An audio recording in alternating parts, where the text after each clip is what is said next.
Mr. Ajidagba, sports journalist, joins us. So, speak on this issue about the new coach of the Super Eagles, Bruno Labbadia. I'm sure we're going to pronounce that name differently as much as we can. But Bruno is what we agree on. I like to call him Bruno, by the way. Welcome, Mr. Sean. Yeah, thank you very much. It's a pleasure to be here. I think my first question will be to you. Is this the best we can get? When the desirable is not available, the available becomes the desirable. Definitely, this is not the best we can get.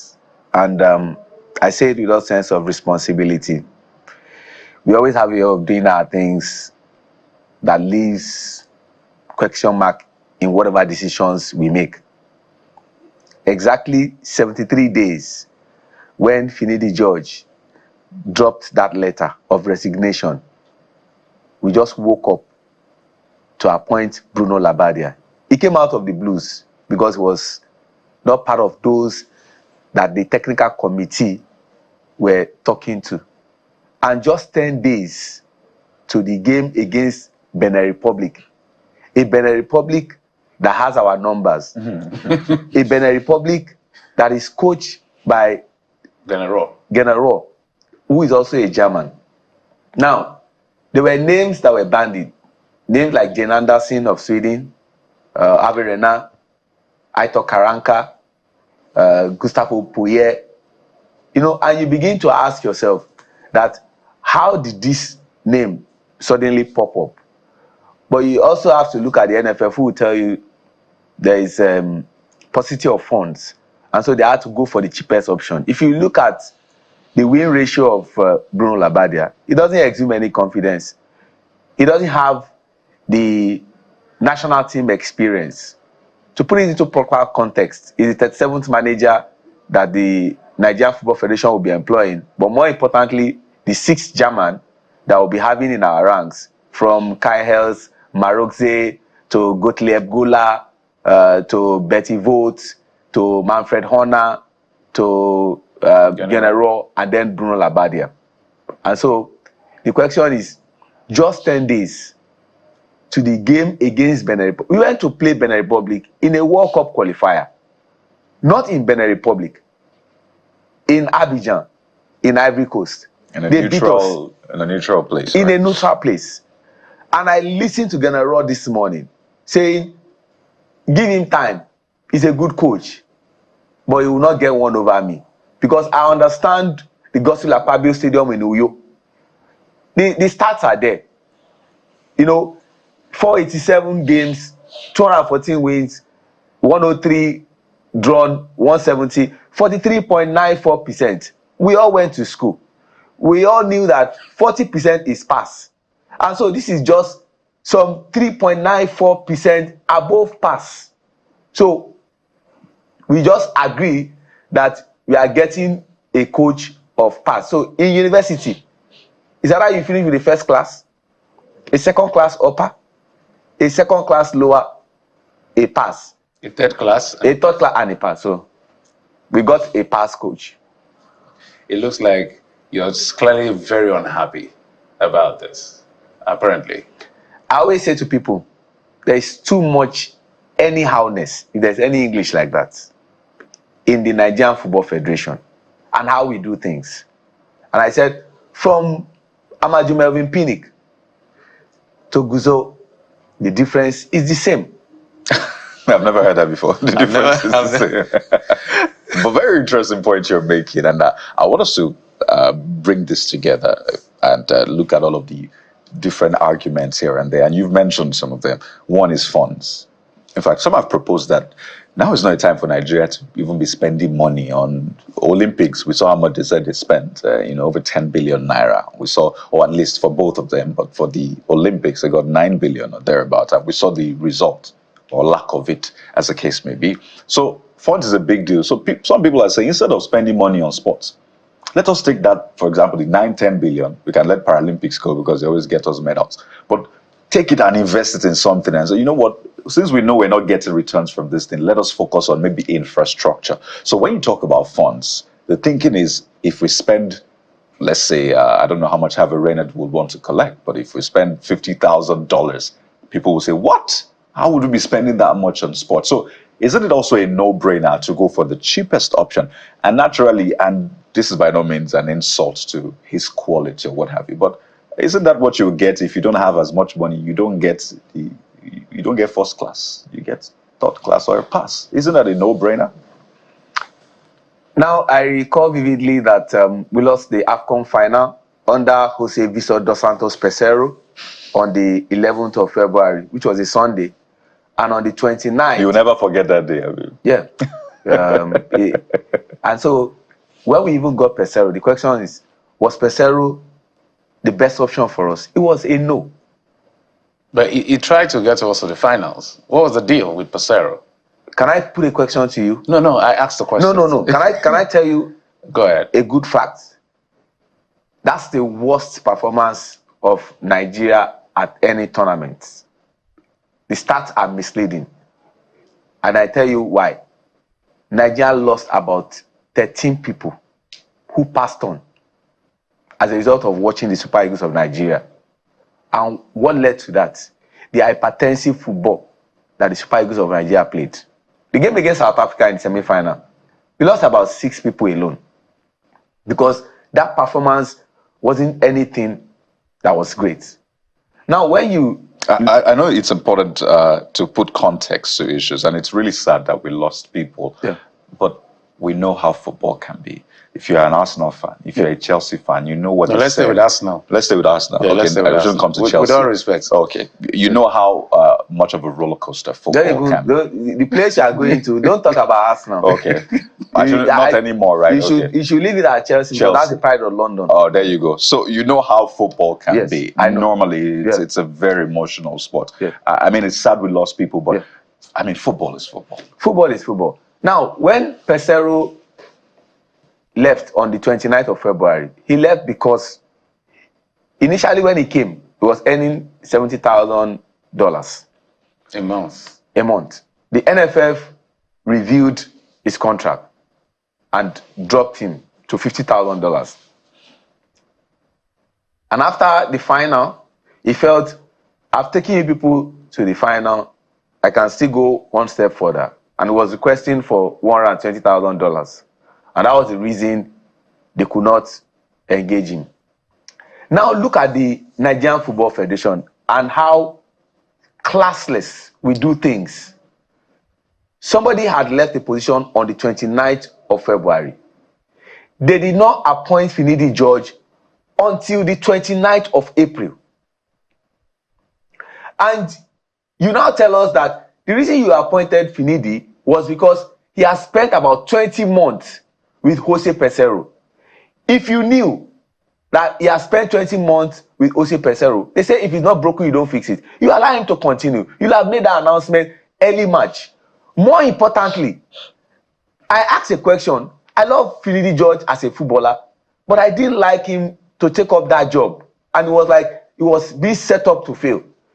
If we knew that the football played under Jose Pesero wasn't good, and the person who assisted him is the next person you are now saying should come and take up the job, does he not say something about the technical committee that is not serious? So clearly you have a problem with the technical committee and the administration. There's nothing technical in the technical committee. Okay. And the difference is the same. And for you, the difference is the same. So now, Oh, gosh. Labadia Bruno. Yes. Bruno Labadia. Yes. This is what we have. Yes. We can't run away. Yes. I don't know how much is going to be paid. Maybe give us that amount. They've not told us. They will tell us later. We'll eventually find Yes. out at the end of the day. But this is what we have. This is what we'll prosecute our combat on the field with. So we can't run away from this. So let's take it up from here going forward. What needs to be done? The first thing that needs to be done, he needs to correct the wrongs that has happened. We are in the World Cup qualifier. We missed out on Qatar 2022. The first time it will be going to that region. It's still hot. 2026 will be hosted by 3 countries, USA, Canada, and Mexico. The Americas. The Americas. It looks like we are not going to be at that World Cup. We are 4th in that group, and we just have 3 points.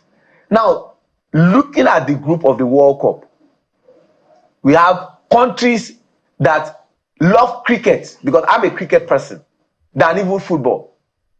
You have countries like Rwanda, cricket playing country, South Africa, Lesotho ahead of us. And then we are just above the likes of Zimbabwe, and Benin Republic are also ahead of us. Now, going forward, the first game of this man is on the 7th of September.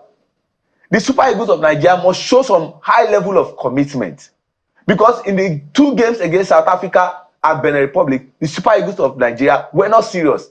I will not be telling them, you will not be telling them to be serious, because I've always said that going to the World Cup, the biggest gain is for the players, not for you and I. Why am I saying this? There is a certain amount of money FIFA pays every association, and they also pay the club. Take for instance, they give you about $12 million for preparation for the World Cup. Now, even in the group stage, you earn about $9 million. These players, when they do well, it's either they get improved contracts in their clubs, or they go to another club. Bruno Labbadia has to first get a result at Uyo. We've seen the list.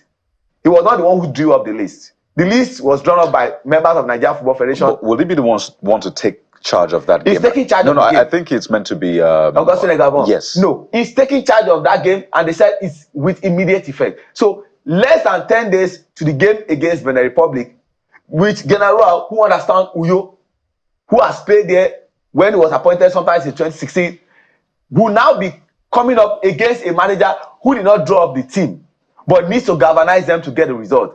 And Benin Republic will say to themselves, when they even came to Abidjan, we beat them. We can go to Nigeria and also beat them on their home ground. The next game will be against Rwanda. In that group for AFCON 2025 qualifiers, you know the thing about this is that all the games will be played this year, because AFCON is in 2025. And the group we are, there is nothing that would not make us not qualify from that group so easily, because these are countries we should be beating: Rwanda, Libya, Benin Republic. Those good old days under late Rashidi Yekini, Sunday Ogochukwu Olise, Chinenwanu, Mike Emenalo, Peter Rufai, Benny Roha. When you don't watch games, you just ask, what was the scoreline? That's what you'll be asking. But these days, we are playing against Benin Republic and our heart is quaking. We are playing against Rwanda and our heart is beating. I travel to Rwanda almost all the time. Rwanda is not up to Lagos. And these are the teams that are beating us. See, one of the worst results Nigeria has ever had playing against teams have been prosecuted by foreign players. I asked for solution. Yes, the solution is it needs to beat Rwanda. There you go. And it needs to beat Benin Republic. Quite a tough job ahead of him, definitely. And you have to give kudos to some of these teams also. They've all improved their gameplay. It's 11 versus 11, and there are no underdogs. And I think you sports people say that there are no underdogs. Let me tell you something. One word I always hate to hear, if you see a sports journalist say there are no more minnows in football, that person should resign immediately. There are still minnows. It's when the giants are sleeping that the minnows catch up with them. Today, if Brazil plays against South Sudan, they will beat them like they stole. If England plays against Estonia, they will beat them silly. If Argentina plays against Guatemala, they will beat them silly. Well, all those countries, they can come up with good game plans. That's why they call it have upset. a good mental. That's why they call it upset. It doesn't happen all the time. Yeah. It's because we as giants, we are sleeping. And that's why we are afraid of Benin Republic. Okay, I like your point, really. But, just to reiterate that, what I meant to say earlier was, instead of spending like $180,000, because I heard that's what Hervé Renard was asking for. Close to $200,000. So I'm sure that they thought, why spend that much? Yes. You can spend less. Well, Jeffrey was asking about solutions. And one of the challenges I think we've had, again, sometimes we seem to know what we want. When we get it, we're like, no, this is not what we want. So we've said, let us get Nigerian coaches, right? We got one. I said, no, we don't want this because players will not respect him. And we saw what played out. The video by Osimhen and all of those things that happened, it was quite messy, I must say. So in terms of respecting, do you think players will now respect this coach? Whether or not they've not been respecting the others is another thing entirely. In terms of respect and having a handle on the team, do you think we at least will get that with Bruno Labbadia? That's what the players do. When they see a white skin, they just almost immediately comport themselves. Because the coaches we have been getting in the last 3 periods, factor in Finidi George, I want to take him away from General, who nobody ever knew. The highest he ever did was in France, to Jose Pesero, who had worked with Jose Mourinho, and maybe the Jose was why the But NFF... that's his referee in the city. Yes, And once they see that, and Bruno Labbadia. Yeah. Bruno Labbadia is more of a Shondash in Everton that will stab you of relegation. That's what he knows how to do best.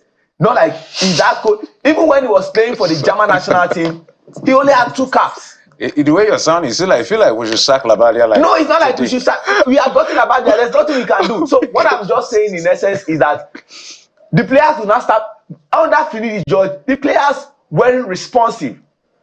The game against South Africa, we knew we had a big game against Okay, let's break it down. My apologies. So apparently, if you have your way, Labadia should just stay where he is and not even report to I think work. there are other issues he's also raising. Yeah, with the I've NFF seen a couple of things he's pointed out in terms of his performance, his pedigree, and all of the numbers he's talked about. So let's talk about the players. You've mentioned them. I think we should stay with them. Yes. Because at the end of the day, they're the ones on the field. Yes. Following the instruction of the technical team or the coach, whoever is giving them direction. Psychologically, how should these boys, if you were to speak to them, would you be telling them? We have barely 10 days. All this grammar we're speaking. Yes.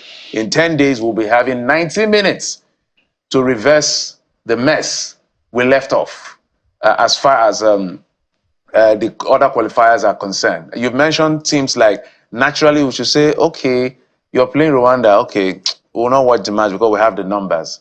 But now it doesn't work like that. 90 minutes of anxiety, that's what they put us through.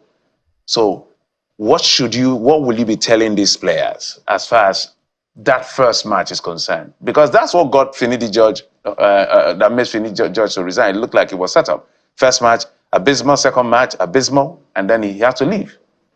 Coincidentally, I'm a sport analyst psychologist.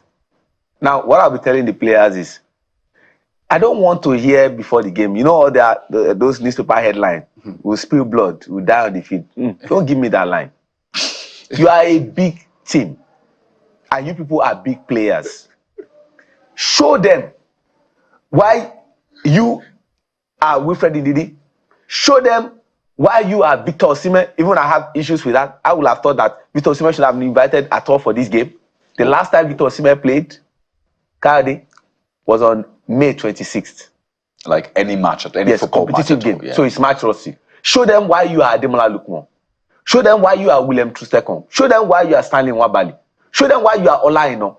Show them that you are senior players and you are heads above them. You are class. Just like we say, Channels is class above every other person. And that's why whatever you do, you are always there. Elephants don't pray to be big. Naturally, they are big. We are a big team. We need to show these teams that we are big. And you beat them in such a way that you send message to other teams. Mentality. And you see that when Brazil plays. Yes. You see the courage. You see the way the players carry themselves and play. I mean, I'm looking at the team that has been announced, yes. And you've mentioned quite a number of them. And as you were mentioning names, I was looking at it and imagining them play and seeing the kind of quality these guys bring to the field. And I'm really resonating with you. I've laughed a lot during this interview because some of your submissions are quite interesting. So you look at this thing, Stanley Nwabali, goalkeeper. I mean, shot stopper any day. You see Shemi Ajayi, defender Calvin Bassey. I mean, that guy is big. You see Ola Aina, you mentioned Ola Aina, Bright Osai, Samuel, Alex Iwobi, midfielders, Franco Lookman, the record breaker. Exactly. And I'm going even to the forwards. We have a long list of forwards. Samuel Chukwueze, aside Ademola Lookman, Victor Osimhen. By the way, I don't know if it's any fault of his that he hasn't played since May. Maybe we'll touch on that. You see others, Taiwo Awoniyi, Victor Boniface. Would you think we should judge him from the very first match if we don't get that result? Would you even think, just to answer your question, do you even think it's fair to judge anyone from the very first match? Because the pressure is extreme. There's a lot of pressure, let's be sincere, on the coach. The funny part is that it's a September of Germans. Bruno Labbadia, Super Eagles coach. General, Cheetahs coach of Benin Republic. Thorsten Sprinsler, coach of Rwanda, also from Germany. Okay. We need to start judging from the very first game, despite having a short time. Revenge is on our mind. Revenge is on our mind. We are still talking about the World Cup group that we have found ourselves, how only one team will qualify. And if you look across the other groups, you find out that Africa has 10 slots because it's been increased now. Every top team is topping their group. Super Eagles are the ones who have found themselves in 4th position. And you now look at the teams we played. Played against Lesotho, played against Zimbabwe, we could not get a result. Played against South Africa, we could not get a result. Played against Benin, we could not get a result. The question is, in that kind of group, we should be held and above every other person. So the players must step up their game and show us why they are Super Eagles of Nigeria. And why am I saying this? That a draw is like a psychological setback for us. Yeah. Because we are going away to Rwanda, and Rwanda will be saying to themselves, we can beat these people in the city of 1,000 hills and mountains.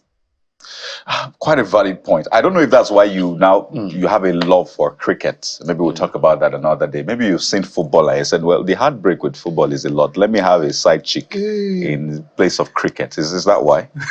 Not that. It's just that growing up as a secondary school student, I love cricket because of the attire they put on, the white before it was changed, and they say it's a gentleman's game. I love football also, but the Super Eagles are breaking your heart. I know I don't. And you love cricket so much. I know you talked about Rwanda. That's why you're in Uganda. Yes, so there's a die all over you, all over the place. Yes. So whether Rwanda, Uganda, yes, okay, but without Nigeria, but it's fine. But we hope for the very best for the Super Eagles. Well, look, some of us wanted to be footballers. Yeah. For real, I wanted to be a footballer. My inspiration was people like Rashidi Yekini. Funny enough, in the early 90s, I wanted to be a footballer. But well, I'm happy where I am. But we'll have been giving you fire because if they play, I guess if they play the kind of football these guys are playing, I wouldn't have been inspired to aspire to be one. So they are also denying young people the opportunity to aspire. So they need to perform well. So I must thank you, Sheun Ajidagba, sports journalist and cricket lover, also a critic of the Super Eagles. Passionate lover of the Super Eagles. I totally enjoyed this conversation. I want them to do well, because when they do well, we'll come back and say yes, we were wrong. Yeah. We'd like to come back and say we were wrong. Absolutely.